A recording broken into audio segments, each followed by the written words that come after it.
नमस्कार प्यारे साथियों, आप सभी का बहुत बहुत स्वागत है आपके अपने YouTube चैनल जो विद एम के में। साथियों, आज की इस वीडियो में मैं बात करने वाला हूँ ईडीएम और फ्रेज की, और ये हमारा वीडियो नंबर 2 होने वाला। इसका जो फर्स्ट पार्ट है वो हमने कल चैनल पे अपलोड कर दिया था। अगर आपने अभी तक वो वीडियो नहीं देखा है तो आप चैनल पे जाके देखिएगा।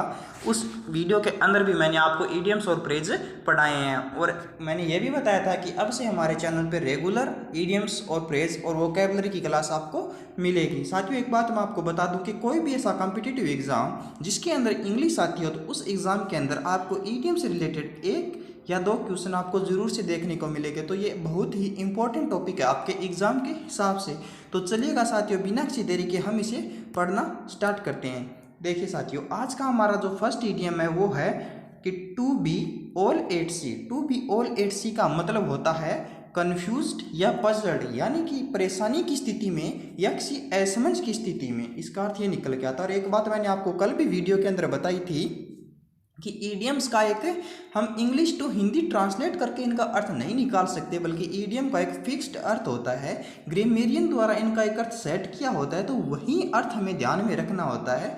अगर हम इनका हिंदी टू इंग्लिश या इंग्लिश टू हिंदी अर्थ निकालेंगे तो अच्छा नहीं होगा, और हमारा इस वजह से क्वेश्चंस गलत हो जाएगा। तो आपको सही यही रहेगा, मेरी राय यही है आपको, कि जो इनका अर्थ है उनको 1-2 बार अगर आप पढ़ेंगे या 1-2 बार वीडियो को देखें तो इजीली आपको आसानी से याद हो जाएगा। चलिए गाइस, अब हम बात करते हैं सेकंड ईडीएम की। सेकंड ईडीएम में दे रखा है कि ग्रीन आइड। देखिए गाइस, ग्रीन आइड का मतलब होता है जेलियस टाइप। जेलियस का मतलब ईर्ष्यालु तरह के लोग होते हैं, उसके लिए ये ईडीएम यूज होता है। अब हम बात करते हैं 3 नंबर ईडीएम की। 3 नंबर ईडीएम क्या है? A dark horse. A dark horse का मतलब होता है एन अनएक्सपेक्टेड विनर। इसका तो मैं एग्जांपल दूंगा आपको। अगर आपने आपकी क्लास में या कहीं देखा होगा कि कुछ लोग होते हैं वो छुप कर पढ़ते हैं, यानी छुपा रुस्तम जिसको बोलते हैं, छुप कर पढ़ते हैं। वो क्लास में अपनी पढ़ाई शो नहीं करते कि वो कितनी देर पढ़ते हैं, कितने घंटा घर पे पढ़ते हैं, लेकिन जब उनके एग्जाम्स के अंदर नंबर आते हैं तो वो आपसे कहीं ऊपर होते हैं। तो वो होते हैं एक डार्क हॉर्स। डार्क हॉर्स, वैसे आप इसका अर्थ निकालने बैठ गए तो भाई आप इसका अर्थ नहीं, डार्क का मतलब काला और हॉर्स का मतलब घोड़ा, तो भाई काला घोड़ा। तो काला घोड़ा का ये अर्थ कैसा हुआ कि अनएक्सपेक्टेड विनर। लेकिन मैंने आपको बताया कि इनका एक फिक्स्ड अर्थ होता है और वही अर्थ आपको ध्यान में रखना होता है। चलिए गाइस, अब हम बात करते हैं ईडीएम नंबर 3 की। 3 नंबर ईडीएम हमें दिया हुआ है कि snake in the grass. Snake in the grass यानी घास के अंदर कोई सांप होना। तो उसका क्या अर्थ है? देखिए, इसका अर्थ दे रखा है ए सीक्रेट एनिमी। ए सीक्रेट एनिमी। एनिमी का मतलब होता है दुश्मन, और सीक्रेट का मतलब गुप्त रूप से या छुपा हुआ, यानी जो छुपा हुआ आपका दुश्मन होता है। तो उसको हम अगर ईडीएम में बोलना चाहते क्या बोलेंगे? ए snake in the grass. A snake in the grass. चलिए गाइस, अब हम बात करते हैं 5 नंबर ईडीएम की। 5 नंबर ईडीएम है आउट ऑफ द वुड्स। देखिए, वुड्स का मतलब होता है जंगल और वुड का मतलब होता है लकड़ी। अब देखिए इस ईडीएम का क्या अर्थ है उसकी हम बात करते हैं। आउट ऑफ वुड्स का मतलब होता है कि आउट ऑफ डेंजर, यानी कि खतरे से बाहर होना। देखिए, मतलब हो सकता है आप कहीं जंगल वगैरह में, और अगर आप आउट ऑफ वुड्स यानी जंगल के अंदर हो तो आपको ऑब्वियसली बात, आपको जंगली जानवरों से या किसी और चीज़ से आपको खतरा होगा। लेकिन अगर आप जंगल से बाहर हो तो आउट ऑफ डेंजर यानी आप खतरे से, घड़ी से बाहर हो। एक बार फिर देख लीजिएगा, इसको रिवाइज कीजिएगा। फर्स्ट है to be all at sea, it means confused या फिर पजल्ड। सेकंड हमारा दे रखा है वो क्या है? ग्रीन आइड। ग्रीन आइड मीन्स जेलियस या फिर ईर्ष्यालु। 3 नंबर क्या दे रखा है? 3 नंबर दे रखा है a dark horse. A dark horse it mean an unexpected winner, जिसका हमने कभी सोच ही नहीं सका वो अगर आगे आ जाए, फर्स्ट रैंक पे आ जाए, तो इसका अर्थ निकलता है a dark horse it mean an unexpected winner. 4 number a snake in the grass it mean a secret enemy, एक छुपा हुआ दुश्मन। और 5 नंबर है हमारा out of the woods. Out of the woods it mean out of danger, खतरे की घड़ी से बाहर होना। चलिए अब चलते हैं अगले पेज पर, अगले ईडीएम की बात करते हैं। देखिए गाइस, अगला हमारा 6 नंबर का जो ईडीएम है वो है to pull a long face. Pull a long face का मतलब होता है जैसे चेहरा लटका लेना, यानी उदासी हो जाना, उदासी टाइप, मायूस टाइप का चेहरा बना लेना। तो इसका जो अर्थ निकल के आता है वो, इसका अर्थ निकल के आता है लुक वेरी सैड। तो लुक वेरी सैड यानी बहुत ही उदास की स्थिति में या निराश दिखाई देना। सो उस अर्थ में इसका, उस कंडीशन टाइप में इसका अर्थ निकल के आता है। चलिए गाइस, अगले हम ईडीएम की बात करते हैं 7 नंबर ईडीएम। 7 नंबर ईडीएम में कहता है tooth and nail. Tooth and nail यानी कि दांतों से और नाखूनों से। तो इसका अर्थ निकल के आता है with full strength and power. With full strength and power यानी पूरी शक्ति और हिम्मत ताकत जो भी है आपके पास, उसी से अगर आप किसी पे अटैक करते हो या फिर किसी पे हमला करते हो तो उस सेंस में इसका अर्थ निकल के आता है with full strength and power. चलिएगा गाइस, अब हम अगली बात करते हैं 8 नंबर इडियम की। 8 नंबर इडियम हमारा क्या कह रहा है कि समर फ्रेंड। समर फ्रेंड का मतलब होता है एक सेल्फिश फ्रेंड, यानी आपके कई दोस्त नहीं होते हैं क्या जो बस जब उनको अपना मतलब निकालना होता है उसी टाइम वो आपके पास होते हैं, अदरवाइज वो आपके पास नहीं आते हैं, या किसी भी विपरीत कंडीशन में, किसी भी विपरीत हालात में वे आपकी हेल्प करने को तैयार नहीं होते, लेकिन जब उनको ज़रूरत होती है तो वो आपके पास दौड़े दौड़े चले आते हैं। तो उन्हीं ऐसे दोस्तों के लिए, ऐसे चालबाज जो दोस्त होते हैं उनके लिए यूज़ होता है summer friend. Summer friend it means A selfish friend.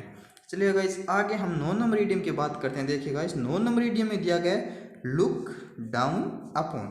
Look down upon यानी किसी की और हमें नीचा देखते हैं कि मानते भाई ये लो कैटेगरी का इंसान है, उस अर्थ में इस इडियम का यूज होता है। तो इसके देखिए क्या अर्थ दिया गया है। इसके लिए अर्थ दिया गया है कि regard with contempt. Regard with contempt यानी किसी को घृणा की दृष्टि से देखना या फिर ईर्ष्या की दृष्टि से देखना, उस सेंस में इस इडियम का यूज होता है। Look down upon it means regard with contempt. चलिएगा इस एक बार इसको रिवाइज करते हैं ताकि आपको भी आसानी से याद देखिए।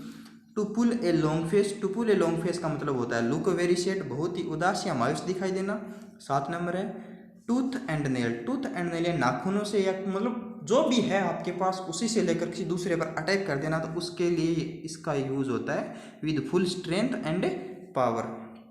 8 नंबर है समर फ्रेंड, यानी जो हमारे सेल्फिश दोस्त होते हैं, मतलब ही यार दोस्त होते हैं, उनके लिए यूज होता है तो सेल्फिश फ्रेंड।